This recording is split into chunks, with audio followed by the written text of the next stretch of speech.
While Liz Cheney's awe-inspiring loss in Wyoming has taken the titles, the senator isn't exactly finished at this point, nor is the January 6 council she helps lead.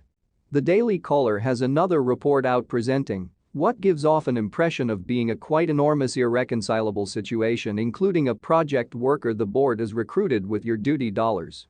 One of the analytical experts got incidentally turns out to be hitched to an undeniable level authority who should be under a magnifying glass by the Board of Trustees.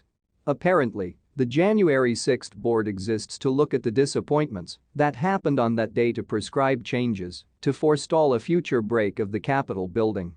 I say apparently in light of the fact that we as a whole realize that is not what they are truly doing, as the spotlight has been solely on unverified insinuation and wrong allegations against Donald Trump. In any case, it appears to be a major irreconcilable situation to employ the spouse of the House Deputy Sergeant at Arms to explore the security disappointments that occurred. Couldn't the whole point be to get an unprejudiced perspective on how the Sergeant at Arms, the Capitol Police, and other policing answered, yet ready for what was the deal? It wasn't precisely a secret that there could be distress, as confirmed by the way that there was discussion of preparing the National Guard earlier. What gets me is exactly the way that perverted DC is. We are discussing a city of almost 1 million individuals encompassed by an area of a great many others in a nation of more than 300 million individuals. Also, the January 6 Council couldn't find any other individual to recruit as an agent with the exception of the spouse of somebody who should be being scrutinized. It's simply gross to observe how lawmakers and authorities work in Washington. They get things done in manners that no typical individual could at any point pull off. The other thing to note is what this says about Liz Cheney's alleged uprightness. Specifically, that she doesn't have any regardless of all her righteousness flagging.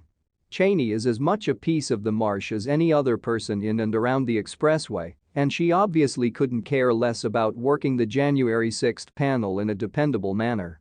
Simply a sectarian device for her fills in as a manner to get the terrible orange man while letting every other person on the opposite side of the situation free, incorporating those responsible for security at the Capitol building.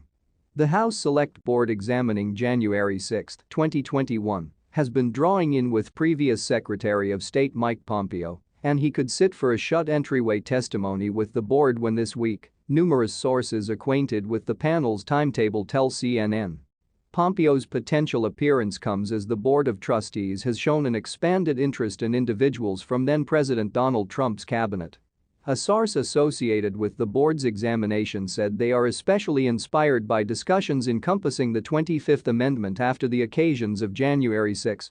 ABC News originally gave an account of the board's commitment with Pompeo. CNN has connected with agents for Pompeo for input. A select board representative declined to remark. On Sunday, board vice chair Liz Cheney told CNN's Jake Tapper on condition of the union that the board anticipates conversing with